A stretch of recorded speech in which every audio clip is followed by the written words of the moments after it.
Bonjour à toutes et tous, et c'est un plaisir de voir cette salle aussi remplie pour un sujet qui nous tient à cœur, qui d'ailleurs voilà, est une longue histoire puisque ça a débuté, je dirais, en 2014 ou 2015, je sais plus, j'ai plus exactement les chiffres, en 2014 exactement.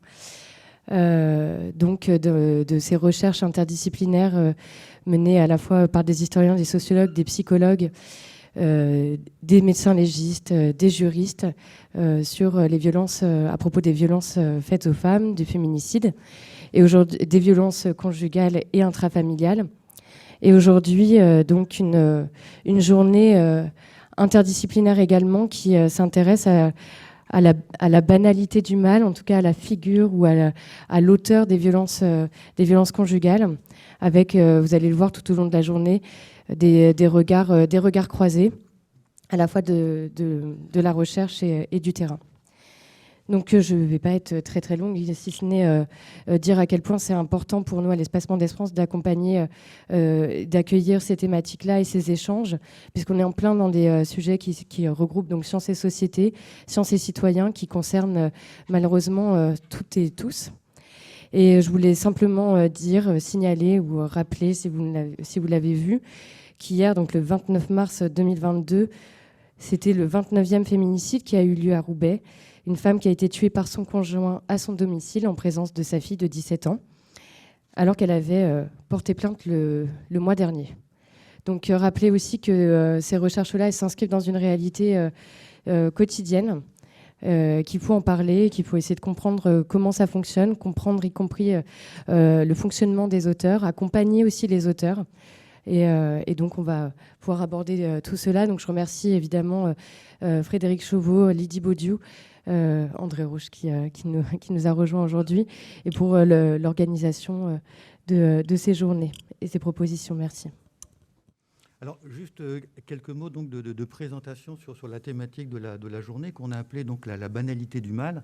Donc, rien que le titre, si je puis dire, c'est un petit peu donc, un double jeu de mots, parce que c'est à la fois donc, un clin d'œil à Hannah Arendt, qui avait donc, produit un livre comme ça sur le totalitarisme et puis donc, le fait que les bourreaux puissent être finalement des hommes ordinaires. Mais on ne va pas discuter plus longuement sur cet aspect-là, mais c'est un clin d'œil. Et puis l'autre clin d'œil, c'est par rapport à Michel Perrault, qui avait évoqué donc Michel Foucault et qui avait donc suggéré donc un article avec un intitulé un petit peu pareil.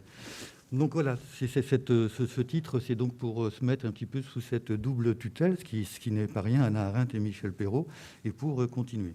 Alors, Héloïse vous l'a dit, sur cette thématique des violences faites aux femmes, c'est une entreprise un petit peu de longue haleine. On a commencé donc plutôt en 2014, mais à ce moment-là, donc la focale avait été portée plutôt, évidemment, c'était tout à fait légitime, plutôt donc sur les femmes qui étaient victimes de violences conjugales, violences sexuelles, agressions, injures et autres. Alors, du côté des historiens de la recherche, il y a eu un certain nombre de travaux plutôt sur les hommes violents, puisque là, évidemment, la perspective, c'est ce que Héloïse vous a suggéré. L'idée, c'est de s'intéresser aussi aux hommes violents, parce qu'évidemment, il faudrait essayer de comprendre les mécanismes.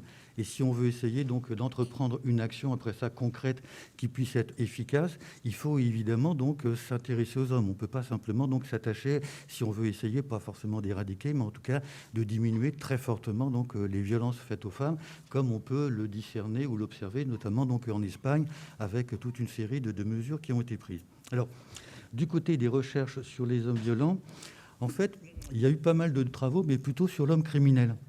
Et l'homme criminel violent, c'est lui qui a donné finalement un petit peu donc le regard, la figure sur comment interpréter donc ces gestes. Alors au XIXe siècle, il y a toutes sortes de théories plus ou moins fantasmatiques sur les hommes violents. Et puis progressivement, donc c'est un petit peu ce qui a entraîné dans son sillage, si je peux dire, la réflexion sur les hommes violents. Alors il y a un livre qui a été assez pionnier, donc voilà, d'un collègue Clive Hemsley sur les hommes durs, hein, les hommes violents. Donc là, c'est plutôt dans l'Angleterre, plutôt donc victorienne, et puis allant après donc jusqu'à une époque plus contemporaine, et ça donne bien un petit peu, si vous voulez, donc la perspective de ces hommes violents. Voilà. Alors évidemment, déjà le premier enseignement, mais on peut voir la même chose en France, c'est que ces hommes violents, en fait, ils se recrutent dans tous les milieux. Voilà, ça peut être l'artisan, mais ça peut être aussi le professeur d'université. Voilà. Donc là, ça veut dire qu'il n'y a pas un milieu social, un milieu professionnel ou même un milieu régional qui peut être à l'abri. Voilà. Donc ça peut être, et c'est l'intitulé de la séance d'aujourd'hui, ça peut être Monsieur Tout-le-Monde. Alors, si on poursuit ce rapide tour d'horizon, l'autre élément qu'il faut prendre en considération, c'est que cet homme violent, c'est bien un homme banal, et c'est pas un monstre. Parce que pendant longtemps, dans le discours, on a dit que bon, c'était un prédateur.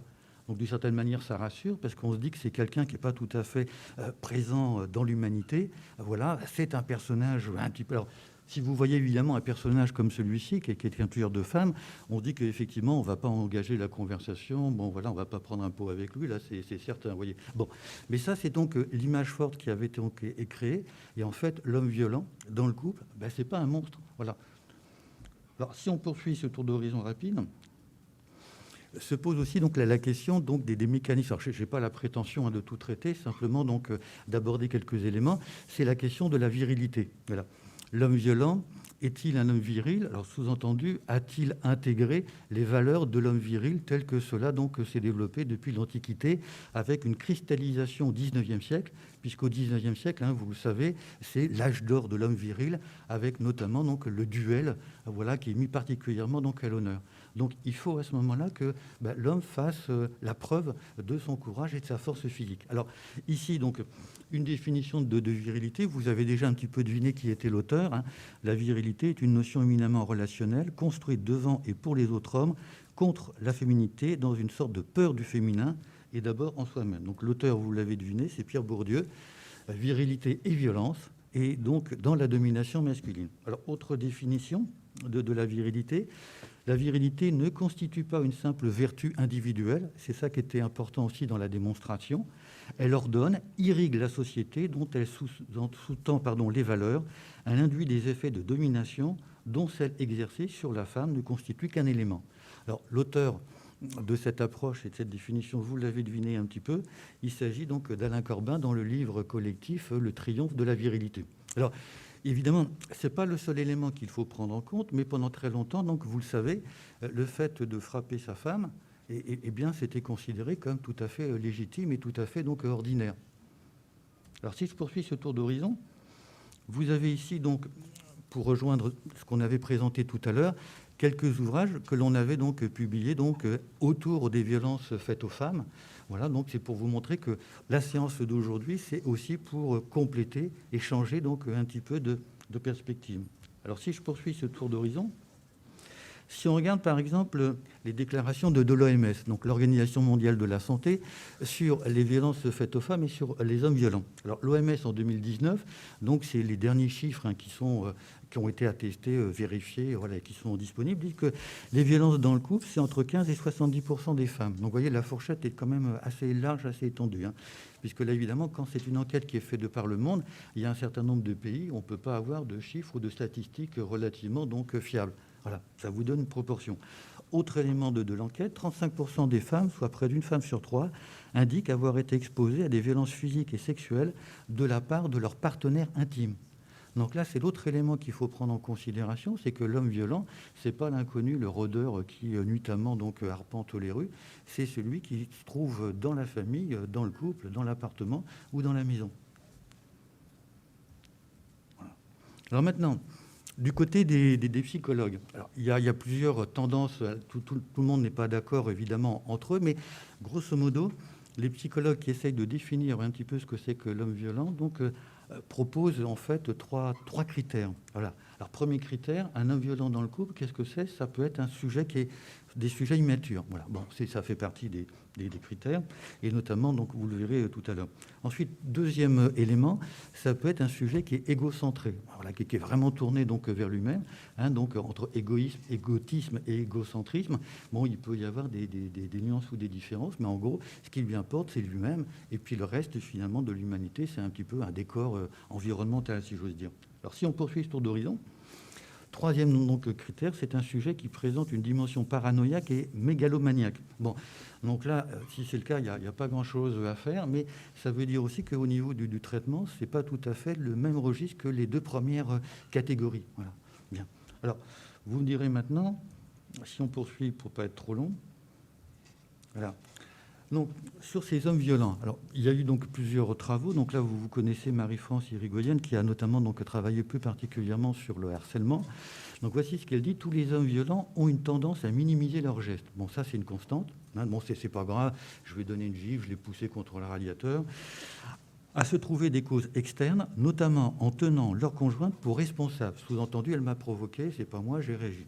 Ensuite, or, contrairement à ce que l'homme prétend, ce n'est pas un comportement précis de sa compagne qui provoque son déchaînement, mais il se sert de ce prétexte pour justifier sa colère, ses insultes, ses gestes agressifs. Alors ça, on le verra peut-être plus cet après-midi, mais effectivement, donc, il y a la question après du retour sur soi. Quand il y a des groupes comme ça de discussion, de réunions donc, d'hommes violents, il faut évidemment faire un travail sur soi pour reconnaître ses spécificités. Alors si on poursuit... Il est très important. Alors voilà, je vous donne tout de suite l'auteur. Vous connaissez donc Roland Coutenceau, donc, qui est un auteur qui a été très médiatisé, mais qui est aussi expert près de la Cour de cassation et qui a également donc, signé un rapport collectif de 27 pages sur les violences et sur les hommes violents. Alors voici ce qu'il dit: il est très important de dévoiler l'homme violent. Voilà. Sous-entendu, c'est une première approche, ce n'est pas forcément une évidence, mais il faut le faire. Le démasquement de la personne violente est primordial, le suivi aussi, car il permet de prévenir un acte violent. Il permet également d'éviter la récidive. Voilà. Donc ça, c'est la vision optimiste. Vous savez aussi qu'il y a des passages à l'acte parfois qui sont soudains et qui ne sont pas forcément prévisibles. Mais en tout cas, voici donc les recommandations d'un personnage qui a joué donc un rôle très, très important. Alors maintenant, pour cette journée, on a prévu d'organiser ça en 2 sessions. Alors tout d'abord, donc ce matin, là, vous aurez donc un tour d'horizon complet sur Zeus, l'archétype du dieu violent. Ensuite, sévices et mauvais traitements dans les causes matrimoniales en Espagne au XIXe siècle. Donc ça, c'est une approche qui n'est pas forcément donc, très répandue et très courante. Donc là, vous le voyez, ce sera donc passionnant. Ensuite, on poursuivra... Bon, là, c'est moi qui vais vous parler, donc je passe. Et puis ensuite, donc, les auteurs de crimes conjugaux au XIXe siècle entre médecine légale et psychiatrie. Donc là, c'est Alexia... qui va arriver, vous le savez, qui est médecin donc, légiste ici au CHU et qui avait fait donc, une thèse sur les femmes victimes de violences conjugales. Alors, cet après-midi, on poursuivra. Donc là, on change un petit peu de registre. Donc, vous le voyez quand même, les approches sont pluridisciplinaires. Hein, puisque, évidemment, l'idée de départ, c'est que sur un objet complexe, eh bien, il n'est pas possible de faire appel à une seule discipline. Ça ne marche pas. Il faut croiser les regards pour essayer de cerner cette complexité. Alors, vous aurez donc L'amour ou la vie, violence sur le couple, par André Rau, qui est ici. Ensuite, Alcool, masculinité et violence conjugale, par Ludovic Gossot et Nicolas Palian. Donc là, ce sera plutôt un point de vue sociologique. Et puis, si on poursuit de cette façon, vous aurez donc d'Héloïse et de Sandra de Foufourn... Excusez-moi, voilà, j'ai fait un lapsus. Il n'est pas comme les autres. Voilà, donc là, c'est le bon titre, parce qu'il y a eu tout de suite une excuse. Dans le programme qui a été diffusé, ce n'est pas le bon intitulé qui a été présenté. Hein, voilà. Mais là, ça y est, c'est rectifié. Et ensuite, voilà. Tuer pour ne pas perdre, de la banale passion amoureuse au deuil impossible. Donc là, ce sera donc plutôt donc, un point de vue donc, psychologique, plutôt de la psychologie clinique et de la psychanalyse sur les hommes violents. Alors, dans le programme... Vous aviez donc une dernière intervention qui aurait été donc sans doute passionnante aussi sur le harcèlement par les réseaux sociaux et par Internet, mais la collègue là ne peut pas venir parce que c'est un empêchement donc très important d'un de ses proches qui est tombé malade, et donc là elle est obligée de repartir à Bordeaux, et donc elle présente ses excuses. Donc voilà à peu près le programme pour la journée. Voilà, donc on peut passer maintenant tout de suite à la première session. Donc André Roche va présider cette séance. Et puis du coup, comme ça, donc la tribune, hein, il y aura deux personnes à chaque fois, donc André et puis l'intervenante. Alors là, on commence tout de suite par Zeus, hein, si je ne me trompe pas. Voilà. Bonjour à toutes et à tous. Je suis très heureux que vous soyez si nombreux, et je serai encore plus heureux parce que je pense que vous êtes venus avec beaucoup de motivation et aussi beaucoup de compétences. Et donc, vous saurez à tout moment nous reprendre si nous nous trompons. Je tiens immédiatement à remercier Frédéric Chauveau qui a organisé cette journée pour vous, pour moi, pour nous, et à le féliciter pour la qualité des différentes présentations qu'il a sélectionnées. Dans l'ordre dont je présenterai chacune ce matin c'est chacune et chacun, pardon, des orateurs et des oratrices. Surtout, si j'oublie dans la présentation quelque chose d'important, ne vous contentez pas de me pardonner, immédiatement vous me reprendrez. Donc nous commençons par la présentation de Lydie Baudiou sur le sujet que vous a indiqué tout à l'heure, et puis India Rose Burton Aden, mais elle n'est pas là? Si, c'est moi. Ah, c'est vous. Et alors, bon. Elle va intervenir tout de suite. D'accord. Bon, je ne savais pas, excusez-moi. Il n'y a pas de souci. Alors, je vous présente. Donc, vous êtes étudiante en deuxième année de master d'histoire, civilisation, patrimoine, spécialité mondes antiques. Votre recherche se fonde sur la question de la sexualité dans la mythologie grecque. Et vous avez pris l'exemple du plus grand des dieux, donc de Zeus, comme exemple central. Et alors, je vous invite tous au mois de mai à venir soutenir la soutenance de son mémoire qui aura lieu à l'université de Poitiers. Voilà. Si je n'ai rien oublié, je vous cède la parole. C'est très bien. Et merci. Merci beaucoup. Et merci beaucoup pour l'invitation. Je suis ravie d'être là et ensemble, on va parler donc de Zeus. Je le présente comme étant l'archétype du dieu violent dans le cadre du coup de cette journée sur la banalité du mal. Pour se mettre dans l'ambiance, je vais commencer par une citation d'Ovide. La méonienne dessine Europe abusée par l'image d'un taureau. On croirait voir un vrai taureau. L'ouvrière représente aussi Astérie, prisonnière d'un aigle qui l'étreint. Elle représente Léda, couchée sous les ailes d'un cygne. Puis encore Jupiter, caché sous la forme d'un taureau et rendant mère de 2 enfants, la belle princesse, fille de Nyctéus. Prenant les traits d'Amphitryon pour te séduire, ô reine de teinte, se changeant en or pour tromper Danaé, en flamme pour tromper la fille d'Asopus, berger pour Mnémosyne, serpent bigarré pour la fille de Déo, et ainsi de suite. Voilà l'énumération que l'on peut apprécier dans les Métamorphoses d'Ovide, qui formule sans artifice une longue liste non exhaustive des victimes des passions de Zeus. Et on peut voir que les victimes sont bien au pluriel, mais le sujet est au singulier. Le sujet est Zeus. Zeus, on le connaît tous. C'est le plus grand des dieux, roi de l'Olympe. Il est dieu du ciel, il incarne un pouvoir incontestable.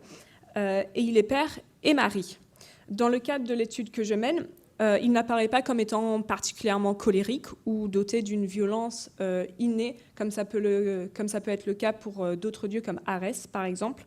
Là, ce qui prime, c'est plutôt une sexualité débordante, un besoin de pouvoir et de domination, une curiosité et des passions, qui font de lui pas un homme mais un dieu, donc du grec théos. Et il revêt des caractéristiques humaines embellies, dont cette sexualité débordante, qui compte des modes opératoires différents, des partenaires multiples, à la fois mortels et divins. Et donc cette sexualité, elle est protéiforme et sans limite. Et finalement, c'est toutes ces caractéristiques qui contribuent à faire de lui un prédateur. Donc le prédateur, on peut soulever deux formes d'étymologie, du grec arpaktikos qui signifie rapace, donc référence à un animal, et puis le latin, donc on a 3 déclinaisons, on va dire praedator qui veut dire voleur et pillard, praeda, butin de guerre, et praedari, pilier. Donc ici, comme on peut le voir, on n'a pas référence à un animal, mais bien un caractère violent, avec l'idée d'un vol au sens figuré et symbolique, puisqu'il va voler la parthénos des victimes. Et on doit aussi inclure la notion d'une rivalité des pouvoirs avec l'idée de domination et un système d'inégalité. Et donc, si on regarde, finalement, on n'a aucune espèce qui inclut à la fois le concept de domination, d'animal et de vol. Et c'est pour cela, c'est de là l'intérêt de ce sujet, parce que Zeus, finalement, il se pose au centre de ce questionnement. Alors, Zeus, il est marié à Héra et forme avec elle le Hieros Gamos, mais il lui est largement infidèle. Et tout cela est parfaitement accepté dans le contexte grec. C'est en partant des préconçus qui sont répandus dans notre société d'un Zeus coureur de jupons, débauché, séducteur et abuseur, qui inspire le questionnement selon lequel il pourrait y avoir une bipartition entre Zeus, épicentre du polythéisme grec, et sa sexualité violente et débordante qui font de lui donc un prédateur incontestable. Ce sujet s'adresse aussi plus largement à la question du masculin, puisqu'il est modèle incontestable et incontournable pour les hommes grecs, et donc il est vraiment le symbole primitif de la prédation. Pour ce qui est des sources, je tiens à préciser que j'ai d'abord choisi les épisodes avant les versions, parce que selon certaines versions, les mythographes mettent plus ou moins en avant le semi-consentement des femmes, donc ça peut être compliqué quand on cherche que des abus. Mais en tout cas, je m'appuie essentiellement sur des auteurs grecs, avec les hymnes homériques d'Homère, Nonos de Panoplis qui a compilé les Dionysiaques, et puis la bibliothèque du pseudo-Apollodore. J'ai aussi trouvé cela nécessaire d'inclure les Métamorphoses d'Ovide, même si un auteur romain, il s'appuie que sur des auteurs grecs, et finalement sa compilation se présente vraiment comme un manuel du viol dans les mythes, où Zeus joue quand même un rôle tout à fait central. Donc finalement, une question découle d'elle-même.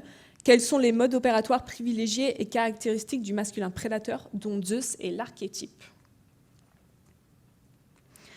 Alors, avant même de parler de violence ou d'enlèvement, on va parler d'un dispositif qui est central dans la prédation de Zeus, c'est la question de la métamorphose, et surtout la métamorphose en animal, qui inspire énormément les peintres à la Renaissance, dont je vous ai mis un extrait ici.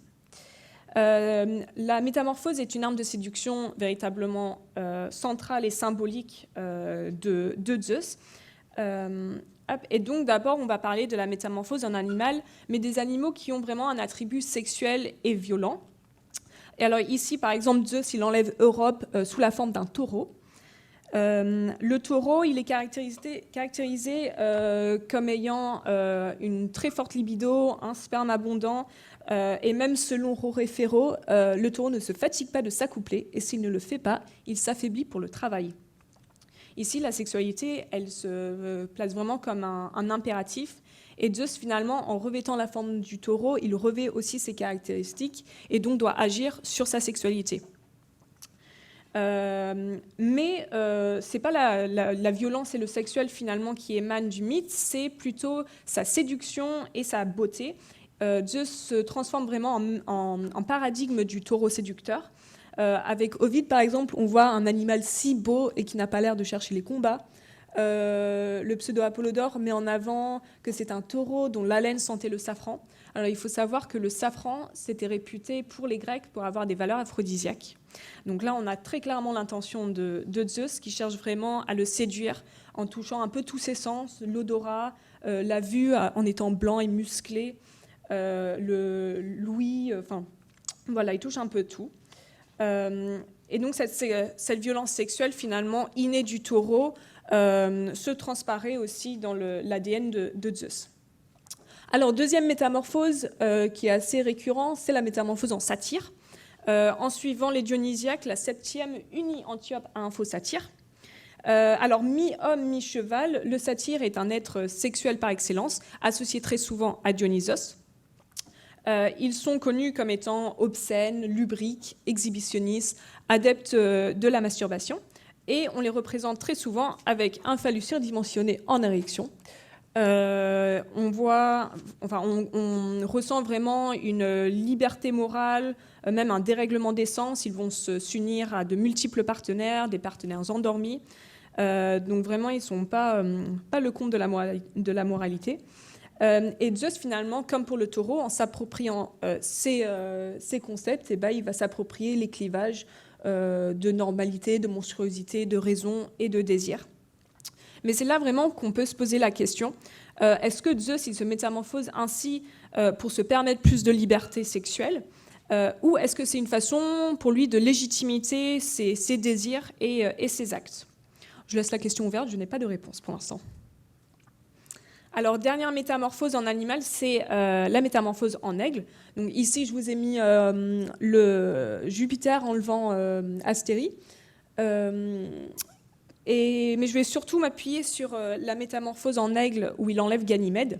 Alors, sur la gauche, je vous ai mis une statue avec Zeus anthropomorphe qui enlève un Ganymède totalement impuissant. Et sur la droite, je vous ai mis une mosaïque où l'on voit un Zeus transformé en rapace avec les ailes déployées, un air plutôt condescendant, avec un pauvre Ganymède qui s'accroche au cou, avec des jambes qui flottent. Et on peut aussi voir des formes assez efféminées qui montrent un besoin de déviriliser la victime mâle et le rendre un peu plus femme. Alors, ce qui est intéressant, c'est que l'aigle est à la fois à 2 et 1. Il est roi, oiseau, il est chasseur de bêtes, chasseur de filles. Et Zeus part véritablement dans une chasse aux femmes et aux garçons. Si l'on suit simplement le vocabulaire de la Phite, qui est omniprésente dans ces mythes-là. Io fuyait en effet, mais Zeus arrêta la fille de la nymphe.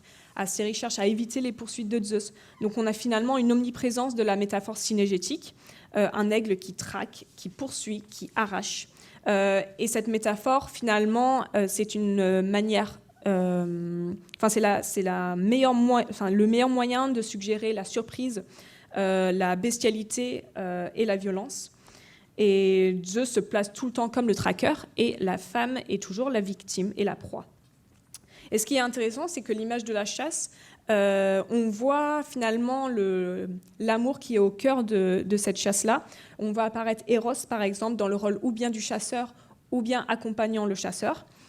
Et de la chasse, on peut retenir, par exemple, la passion, l'excitation de la quête, les joies de la capture, une excitation érotique de la poursuite. Et donc, c'est pour ça qu'on peut vraiment dire que cette stratégie est un outil dans la sexualité de Zeus et dans sa violence. Donc le chasseur, il doit user de la ruse et c'est une arme centrale dans la chasse et on voit cela dans les contextes qui sont mis en place.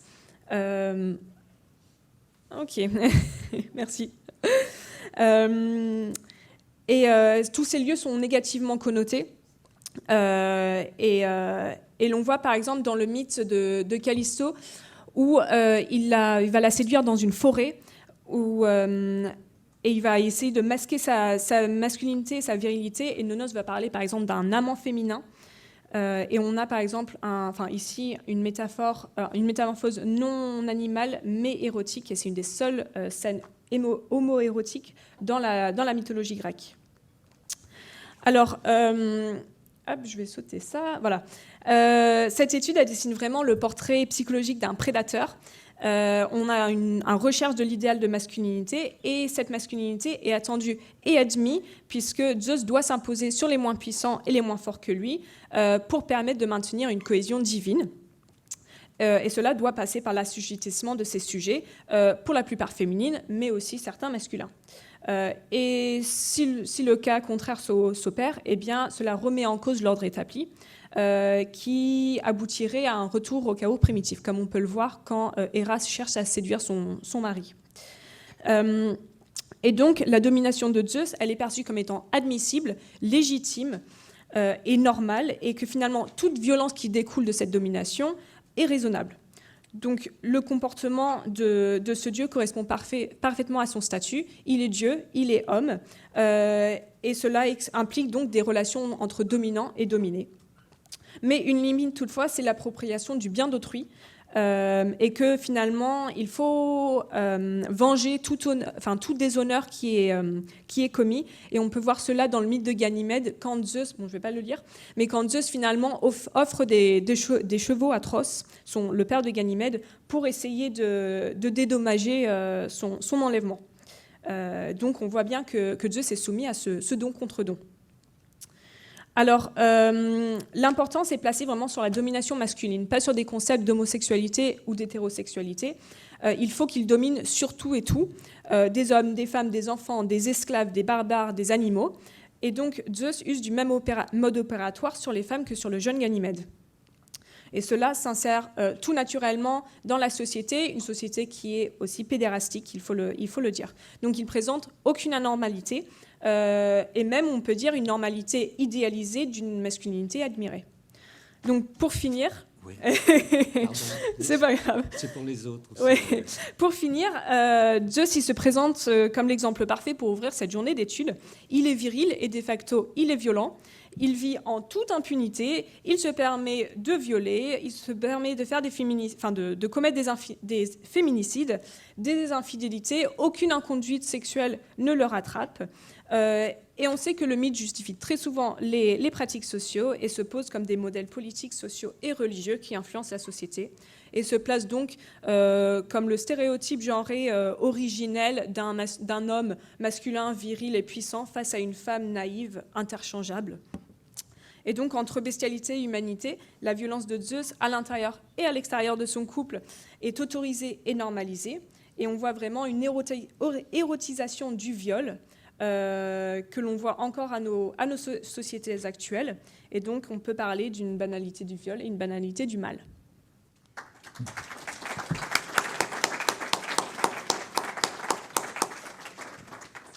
Merci pour ce bel exposé. Pardon de vous avoir interrompu. Non, c'est ma faute. C'était passionnant, mais en même temps, je pense aux autres intervenantes et intervenants. J'ai beaucoup aimé, évidemment, pendant toute mon enfance, ma jeunesse et plus tard, la séduction de Leda avec ce signe qui se glisse entre les cuisses de la... Bon. De même que le tableau de Titien que vous avez présenté, donc elle tient à la main son foulard et il est ensanglanté, ce qui montre qu'au-delà du viol, il y a encore le plaisir d'autres plaisirs qui sont présents. Encore merci. Je vous propose à présent d'écouter la personne. Oui. Alors, dites-moi, c'est Marie Valin? Oui. Merci, pardon. Bonjour Marie Valin. Ancienne élève de l'École normale supérieure de Lyon et ancienne membre de la Casa de Velázquez. Vous êtes agrégée d'histoire, docteur en histoire contemporaine et actuellement à terre à l'Université de Poitiers. Bon, à terre, ne l'interprétez pas comme étant écrit en deux mots. Marie Valin est spécialisée en histoire de la médecine, du genre et de la sexualité en Espagne au XIXe siècle. Et vous avez soutenu il y a très peu, donc le 3 décembre 2021, une thèse qui s'intitulait « Savoir sur l'impuissance sexuelle en Espagne, année 1780-1910, contribution à une histoire de l'hétérosexualité ». Alors, vous êtes l'auteur de nombreux articles que vous écrivez en français, en anglais, en espagnol. Je vous félicite, c'est quelque chose qui est relativement rare parmi nous. Et je mentionnerai peut-être, comme vous me l'avez suggéré, deux articles. De l'impuissance nerveuse à l'impuissance psychique, histoire de l'apparition d'une approche psychologique des troubles de l'érection, Espagne 1840-1910. C'est dans un ouvrage, dans une revue qui est revue d'histoire de la médecine. Et puis d'autre part, apparaître, homosexuel ou impuissant, la décrédibilisation par l'obscénité de Francisco de Aziz de Bourbon, Marie d'Isabelle II d'Espagne, 1846-1970, et c'est dans un dossier d'une revue qui s'intitule Revue d'histoire culturelle, que je vous recommande de lire sur Internet. Elle est d'accès gratuit. C'est son 4e numéro et il est consacré cette fois-ci à Quand le sexe s'expose. Merci à vous. Merci beaucoup. Merci pour l'invitation. Je suis très contente de participer à cette journée d'études, d'autant que la première intervention que j'avais faite il y a 6 ans au début de ma thèse, c'était aussi à Poitiers. Donc je suis très contente de revenir ici. Donc aujourd'hui, je vais parler donc de la question des mauvais traitements des violences conjugales dans les causes matrimoniales espagnoles au XIXe siècle, donc entre banalisation des violences et protection des victimes. Donc, au XIXe siècle, le droit en vigueur en Espagne ne prévoit pas de réglementation spécifique pour les violences conjugales. Cela ne signifie pas, bien sûr, que ces violences n'existent pas, bien au contraire. La fréquence avec laquelle elles apparaissent dans les sources, qu'elles soient iconographiques, judiciaires, littéraires ou même religieuses, montrent qu'elles étaient monnaie courante. Donc, je vous ai mis par exemple ce dessin de Francisco de Goya, qui est donc un artiste que vous connaissez très certainement, très critique, témoin et critique très pertinent de son temps. Et à côté de cette dénonciation de la part de Goya, j'ai voulu vous présenter cet extrait qui donc est un extrait d'un ouvrage de Fray Luis de León, alors qui écrit lui en 1584, donc c'est très antérieur au XIXe siècle, mais c'est un ouvrage qui est constamment réédité, et notamment au XVIIIe et XIXe siècle. Et donc, qu'écrit Fray Luis de León? Il écrit « Vivre avec des lions et des dragons est plus agréable que de faire sa vie avec une mauvaise femme. Le mari a beau être le plus agressif et brutal qu'il soit, il est nécessaire que la femme le supporte et qu'elle ne consente sous aucun prétexte que la paix soit troublée. Oh, c'est un bourreau. Oui, mais c'est ton mari. » Donc, cette phrase nous montre qu'en raison des rôles respectifs des hommes et des femmes dans le couple, les violences conjugales sont souvent acceptées comme un fait malencontreux mais inévitable. Les hommes au tempérament réputé sanguin selon les principes de la médecine de l'époque ne peuvent toujours réfréner ni leur emportement ni leur force. Et la nature des femmes étant d'être soumises et douces, soumises essentiellement à leur mari, il est naturel qu'elles apprennent à supporter ces emportements de la part de leur époux. Alors, cela ne signifie pas que les violences conjugales ne sont jamais reconnues ni punies. Elles apparaissent devant les tribunaux, qu'ils soient civils et pénaux, séculiers ou ecclésiastiques, à travers soit la condamnation des violences en général, soit à travers les causes matrimoniales, c'est-à-dire les demandes de séparation qui apparaissent devant les tribunaux ecclésiastiques. Donc dans cette présentation, c'est peut-être un peu ambitieux de vouloir dire tout ça, je réduirai au fur et à mesure, je vais mettre un chronomètre d'ailleurs. Donc dans cette présentation, je vais explorer le traitement réservé aux violences conjugales, notamment par les tribunaux ecclésiastiques espagnols au XIXe siècle, en m'appuyant sur des causes que j'ai étudiées dans ma thèse. Donc, je verrai tout d'abord comment l'examen de ces cas laisse apparaître une certaine banalisation des violences conjugales, qu'elles soient des mauvais traitements ou des violences sexuelles. Néanmoins, nous étudierons également un dispositif spécifique à ce droit notamment castillan, qui permettait aux femmes de porter plainte et d'être protégées durant les procès. Donc, tout d'abord, voyons la place des violences conjugales dans les droits espagnols au XIXe siècle. Alors, comme en France, avant la Révolution, et donc plus tardivement en fait en Espagne, il n'existe pas en Espagne de droit unique régissant les crimes et les délits. Donc il faut attendre 1889 pour qu'il y ait un code civil unique qui soit imposé sur le modèle du code napoléonien. Un code pénal, quant à lui, est établi en 1848. Avant ces dates, les problèmes relevant du droit civil et pénal en Espagne étaient gérés par des institutions diverses qui avaient des juridictions spécifiques. Donc c'était un modèle d'Ancien Régime. Parmi ces juridictions, on avait par exemple la juridiction de l'Église qui avait donc ses propres tribunaux et des tribunaux civils et pénaux à l'échelle de chaque province et à l'échelle locale. Dans ma thèse, j'ai travaillé sur les deux provinces qui sont indiquées, qui sont entourées sur cette carte, qui sont la Castille et l'Aragon. Pourquoi ? Parce que les droits étaient relativement semblables. Donc le droit castillan et le droit aragonais ont la même origine traditionnelle et donc ils sont assez semblables pour qu'on les compare. En Espagne, donc, l'Église catholique garde la main sur le mariage jusqu'à la fin du XIXe siècle. il faut attendre 1870 pour qu'il y ait une loi civile, une loi sur le mariage civil. Donc, c'était l'Église qui gérait ce qu'on appelle les causes matrimoniales, c'est-à-dire tous les problèmes qui pouvaient se déclarer dans une relation conjugale.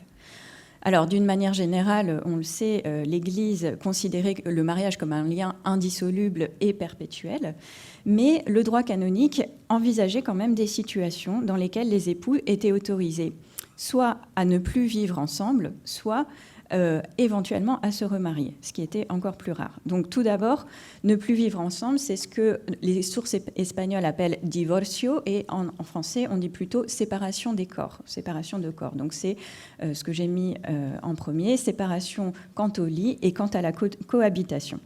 Donc on pouvait demander une séparation des corps, notamment dans les cas de violence conjugale. En l'occurrence, le critère, c'était quand la cohabitation représentait un danger, soit pour la vie, soit pour l'âme également du conjoint. Donc, par exemple, on envisageait aussi les situations d'hérésie qui représentaient donc un danger pour l'âme du conjoint. Dans des situations beaucoup plus rares, l'Église pouvait pouvait déclarer la nullité du mariage, c'est-à-dire qu'on considérait que le mariage n'avait jamais eu lieu. C'était le cas, par exemple, en cas d'impuissance sexuelle, donc qui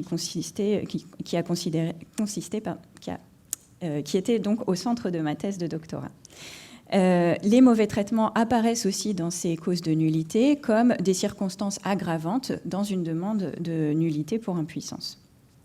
Pour les périodes étudiées dans ma thèse, donc sur l'ensemble du XIXe siècle, j'ai observé que entre 70 et 75% des demandes de séparation sont faites par des femmes et que à peu près les mêmes proportions parmi les demandes de séparation sont pour mauvais traitement. Et là, je m'appuie aussi sur d'autres travaux qui portent sur le XVIIIe siècle.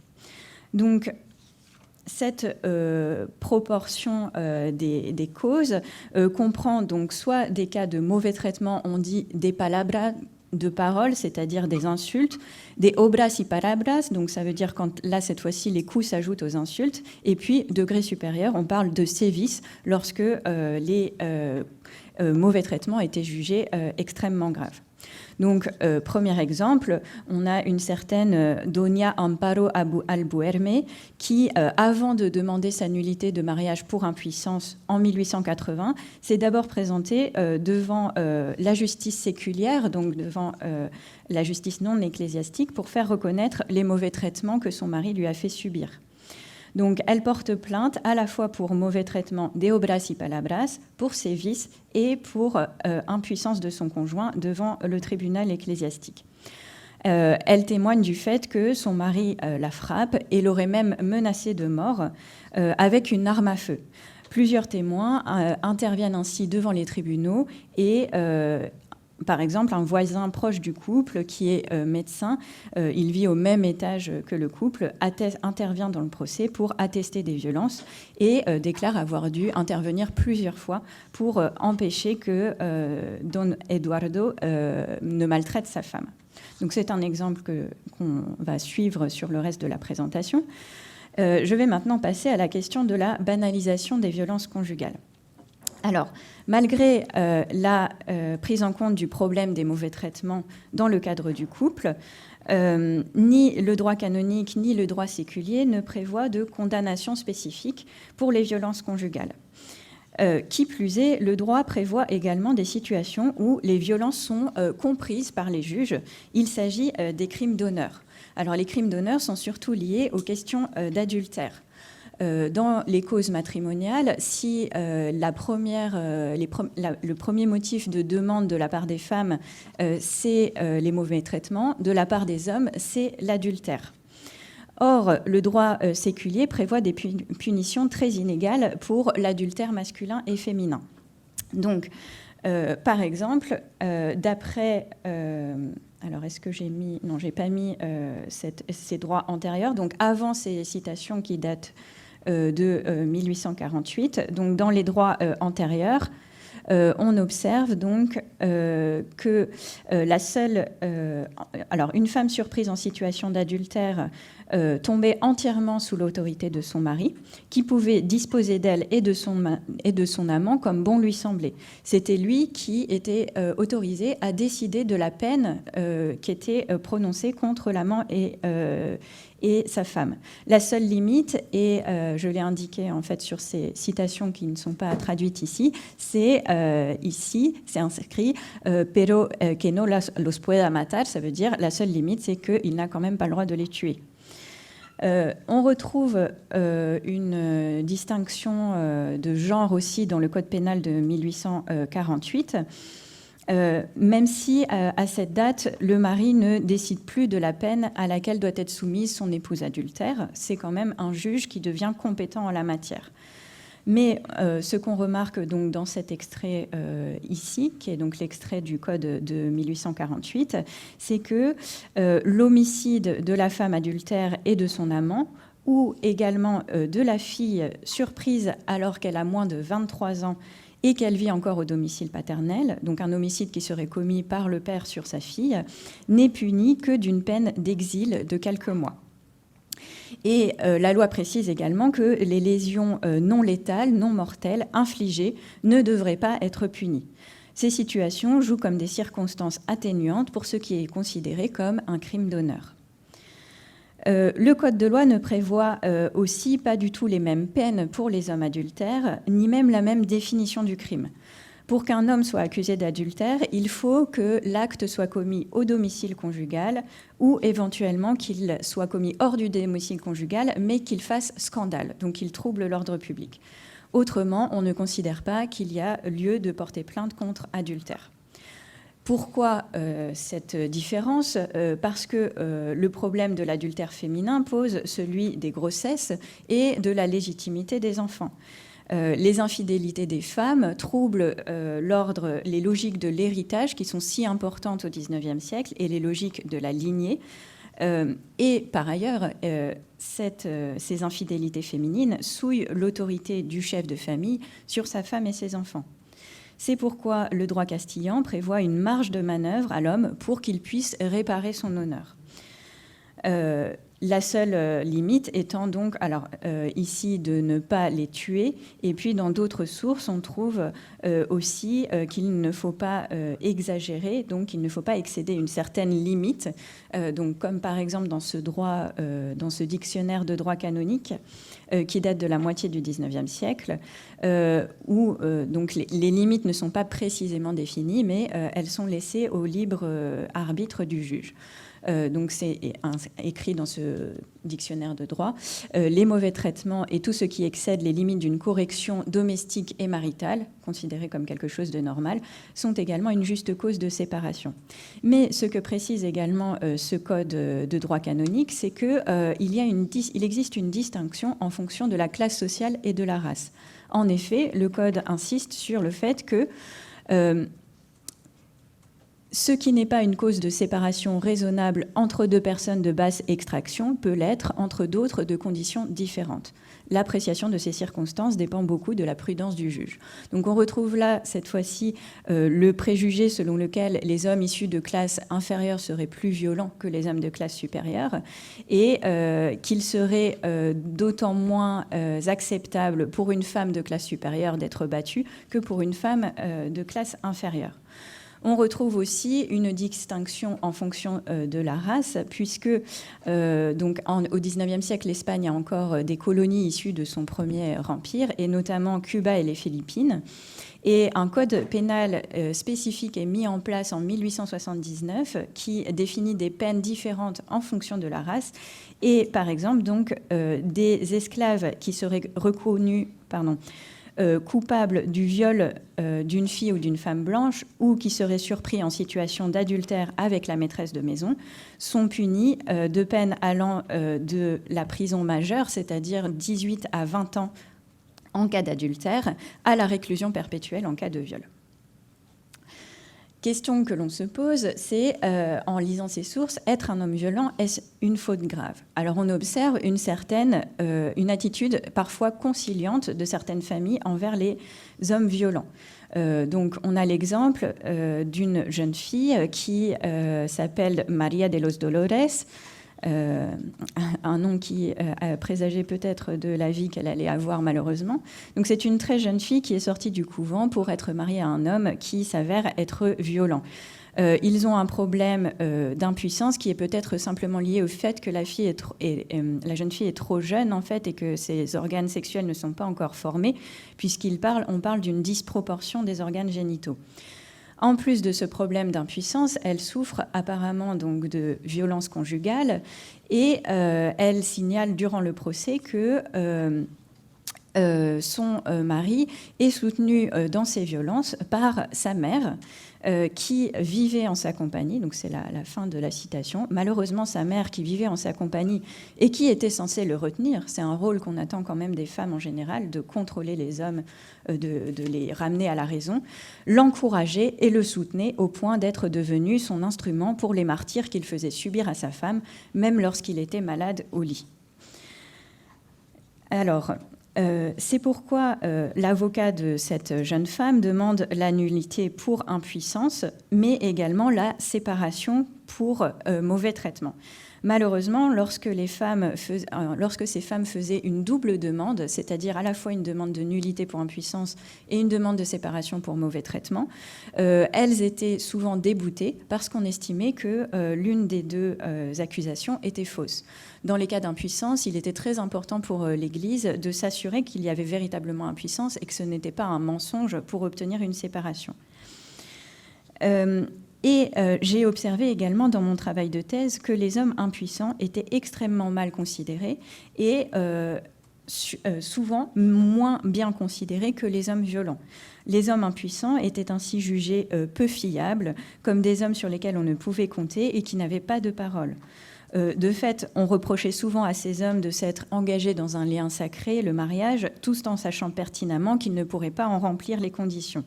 Ce sont des hommes considérés ainsi comme des traîtres, des parjures et finalement à qui on enlève le nom d'homme.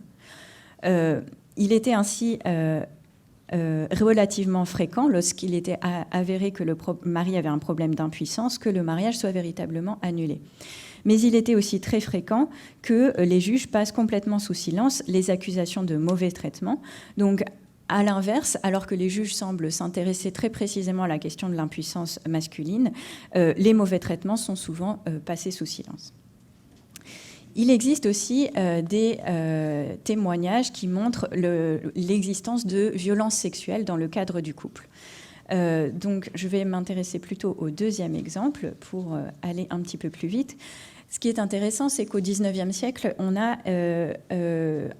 c'est aussi le moment où s'affirme la médecine légale et où les médecins tentent de lire sur les corps les violences sexuelles commises, notamment sur le corps des fillettes ou des jeunes filles vierges, parce qu'au départ, les femmes adultes et surtout les femmes déflorées étaient jugées toujours consentantes. Donc on trouve ainsi dans les procès de nullité de mariage des observations qui montrent que les médecins pouvaient être sensibles à cette question des violences sexuelles. Et donc, par exemple, on a cette déclaration d'un médecin qui date de 1873, qui observe, donc il observe l'hymen pour voir si la femme était toujours vierge, parce que donc si elle était toujours vierge, cela signifiait probablement que son mari était impuissant. Mais il observe néanmoins des traces d'une certaine violence qui peuvent être vues dans l'hymen qui est déchiré, sans qu'il soit possible de dire avec quoi cela a été fait. Donc, ce que sous-entend ici le médecin, et c'est en lien avec cette deuxième citation qui est présente, donc c'est une accusation qui est présente tout au long de la période par rapport au mari impuissant, c'est le fait qu'il tenteraient de déflorer leur femme avec des instruments plutôt que lors du coït pour échapper à l'accusation d'impuissance. Alors, malgré cette banalisation des violences, on trouve quand même des situations dans lesquelles les hommes sont condamnés pour violence conjugale. Et c'est le cas, par exemple, de Maria de Albuerme. Ok, que j'ai cité au début, donc qui fait témoigner en sa faveur 2 femmes dont on voit qu'elles sont coiffeuses et l'autre, on ne sait pas quels sont ses travaux, qui témoignent du fait que donc, son mari, effectivement, donc elle témoigne de l'avoir vu lui mettre une baffe, c'est le témoignage numéro 4, et l'autre atteste de l'avoir vu prononcer des phrases offensantes et de graves menaces qui l'a obligé donc à intervenir. Donc, dans ce cas précis, en 1881, le tribunal diocésain de Madrid autorise et la séparation pour mauvais traitement et la nullité pour impuissance, ce qui signifie que cette femme a le droit de se remarier. Il existe donc, et je vais passer très vite là-dessus, c'est plus rapide, donc des dispositions prévues par le droit pour permettre matériellement aux femmes de porter plainte. Première disposition, c'est le fait que les femmes sont autorisées légalement à porter plainte, alors que selon le droit du XIXe siècle, elles étaient mineures juridiquement. Donc, il existe des lois spécifiques qui sont envisagées en fait dans les lois de Toro qui datent en fait de l'époque médiévale, qui autorisent les femmes à se présenter seules devant les tribunaux ecclésiastiques lorsqu'elles portent plainte contre leur mari. Deuxième disposition prévue, c'est le fait que le mari est obligé de subvenir aux besoins de sa femme durant le procès. C'est ce que les tribunaux appellent les aliments, alimentos et litis expensas. Donc ça, c'est lié au fait que les femmes n'étaient pas censées travailler par elles-mêmes, mais être soutenues financièrement par leur mari. Et donc le tribunal demandait au mari de subvenir à ses besoins dans le cas du procès. Ce qu'il ne faisait pas toujours, mais en tout cas, la demande de pension était là. Et le dernier système, c'est le système assez original, qui est un système du deposito, qui est un système de dépôt qui retirait la femme du domicile conjugal et la plaçait dans une maison jugée neutre par le tribunal ecclésiastique pour qu'elle soit à l'abri des violences. Alors cette disposition, elle est plutôt prévue, elle est prévue à l'origine pour qu'il n'y ait pas d'interférence aussi de personnes tierces dans le cadre du jugement et du procès, mais de fait, ça permettait aussi aux femmes d'être protégées et à l'abri des violences. Donc, en conclusion, je voulais terminer sur donc cet aspect un peu ambivalent du droit espagnol du XIXe siècle, donc qui est un système qui repose quand même sur des représentations patriarcales qui légitiment en partie les violences commises par les hommes sur les femmes, mais en même temps prévoit des dispositifs qui permettent de condamner ces violences et de protéger les victimes. Et à cet égard, en particulier, donc, le système du dépôt est original puisqu'il n'existe pas, à ma connaissance, à d'autres endroits en Occident au XIXe siècle. Voilà, merci de votre attention.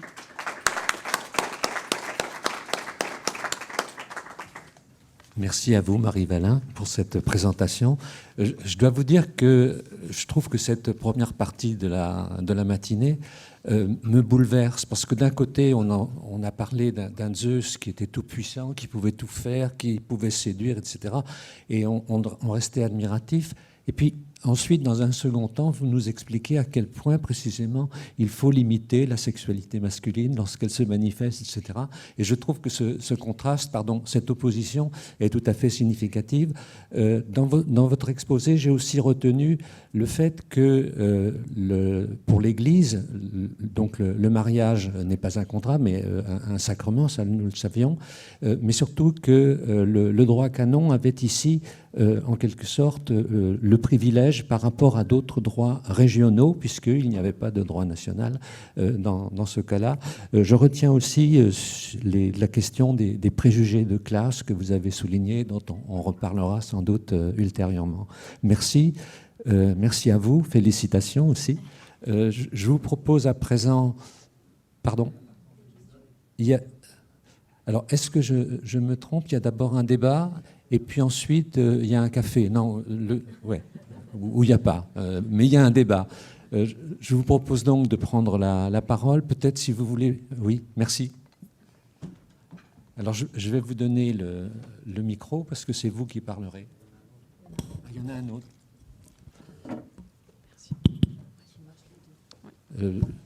Je voudrais également remercier l'Espace Mendes France qui nous accueille dans cette salle très conviviale et en particulier Madame Morel qui a été ici la cheville ouvrière, mais bon, le mot est mal choisi, de cette matinée. Y a-t-il des questions ou des Oui, Madame.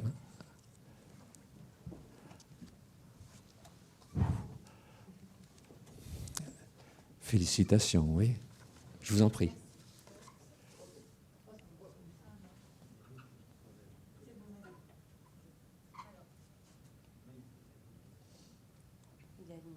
Il est vert. Voilà, ma question se porte à India Rose.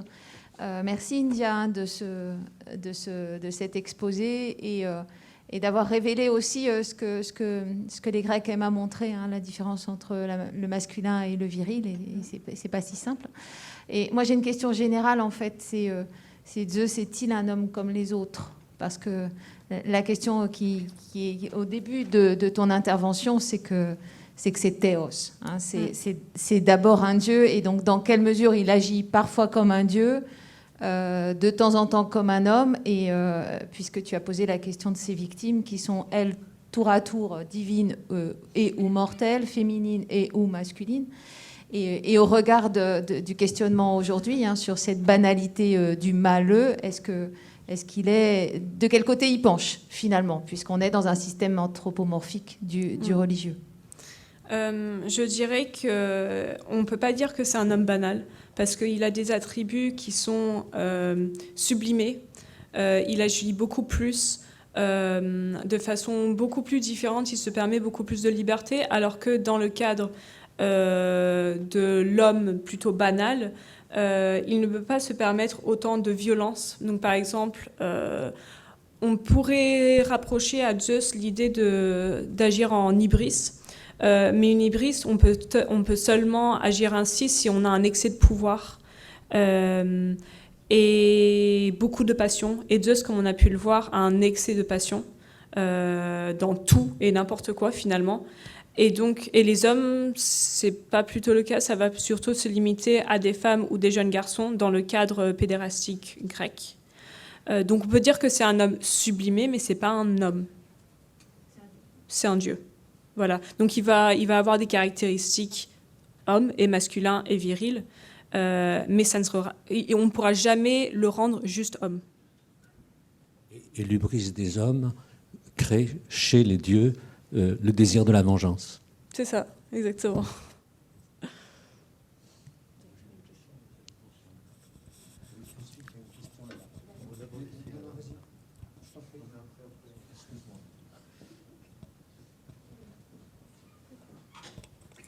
Bonjour, merci de votre intervention ce matin pour Zeus, archétype d'un dieu violent.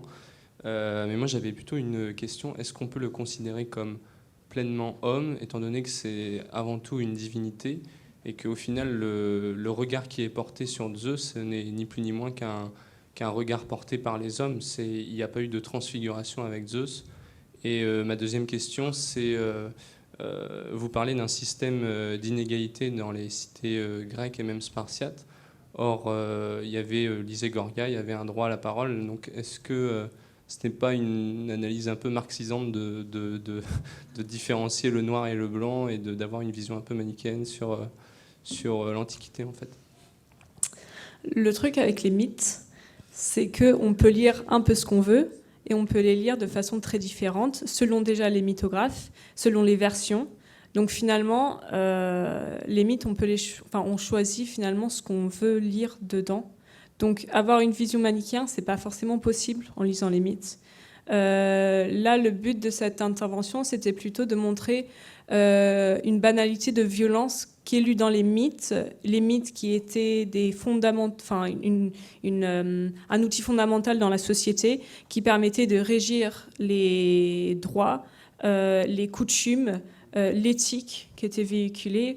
Et donc je trouve que c'est pas possible finalement d'avoir juste une vision noir ou blanc de la situation.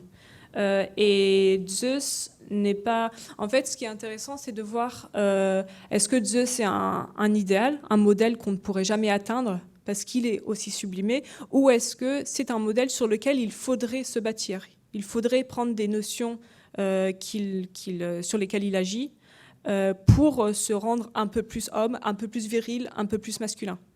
C'est une question, je n'ai pas de réponse.